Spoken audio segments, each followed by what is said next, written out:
Standard 10th, Subject History, Chapter number 1, Historiography, Development in the West.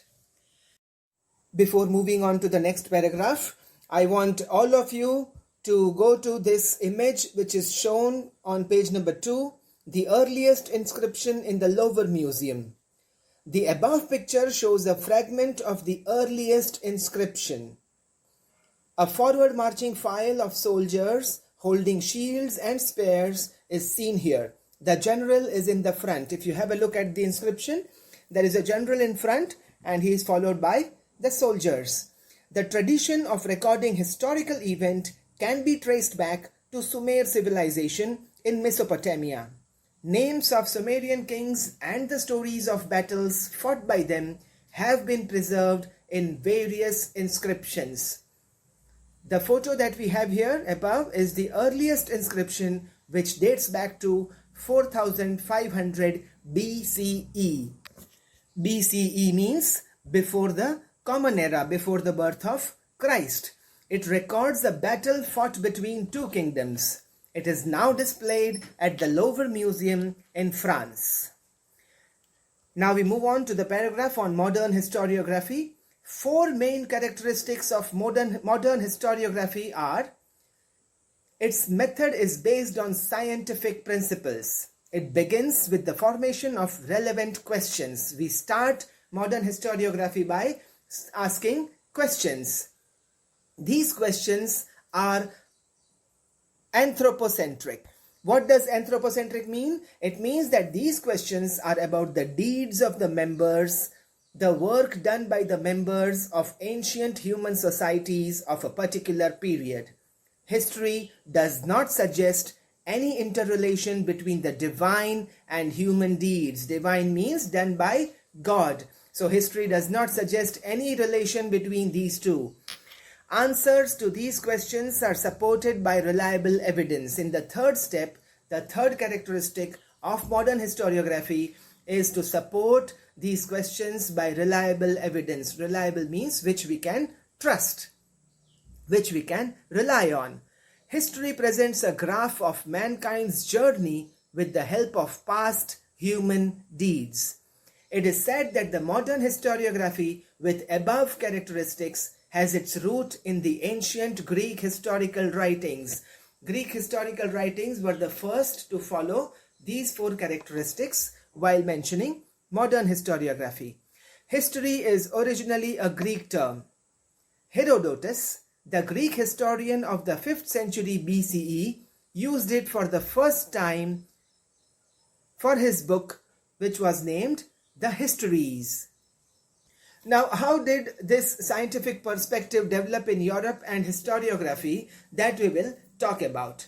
Till the 18th century CE, that is during the Common Era, Europe had achieved a remarkable progress in the fields of philosophy and science. Philosophy is the study of fundamental nature. It's the study of behavior. Scholars by then had come to believe in the possibility of studying the social and historical truths by applying scientific methods. Now, the philosophical discussions focused more and more on the objectivity in history and historiography. Objectivity means the reason. Why do we want to study history? To find out what? Prior to the 18th century, all European universities were interested only in the philosophical discourses revolving around divine phenomena. Everyone was interested only in what was happening from the God's side, which was not under human control. However, gradually, this scenario began to change. In 1737 CE, the Göttingen University was founded in Germany. This university, for the first time, had an independent department of history.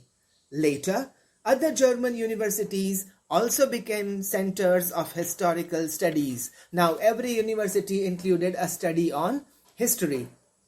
Notable scholars. Now, who were the scholars of history in the past? The contributions of many scholars are important in the development of historiography. We will now have a look at the contributions of a few notable scholars. We start with René Descartes, 1596 to 1650. René Descartes was the foremost among scholars who insisted on verifying the reliability of historical documents by critically examining them. He was the first one who forced everyone, who was very sure that the only way of writing pure history is to verify whether the particular historical document is reliable or not by asking questions on the documents. Among the rules given by him in his book, Discourse on the Method, the following is supposed to have a great impact on the scientific method of research. Never to accept anything for true till all grounds of doubt are excluded. In his book, Discourse on the Method, he had given a lot of stress on his particular scientific method of research in the one statement, which was, we should never accept anything as true until we have cleared all the doubts on that particular document. Moving on to Voltaire, who was born in 1694 and he was on earth till 1778. Voltaire's original name was Francois Marie Arouet. He was French. He opined, his opinion was that along with the objective truth and chronology of historical events, considering social traditions, trade, economy, agriculture, etc., was also equally important in historiography.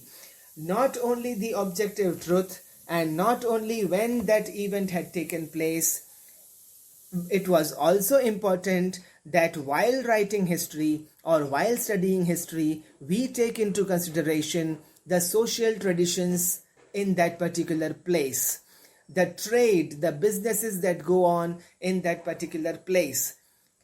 How was the economy, whether the people in that era were rich or poor, whether agriculture was taking place or not. All these things were given equal importance in Voltaire's history. It gave rise to the thought that understanding all aspects of human life is important for history writing. Not only what events have taken place, but we should also take into consideration all the different aspects of human life.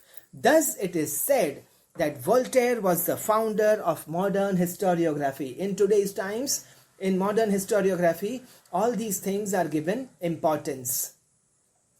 Moving on to George Wilhelm Friedrich Hegel, 1770 to 1831. Hegel was a German philosopher. He insisted that the historical reality should be presented in a logical manner. To him, the timeline of historical events was indicative of progress.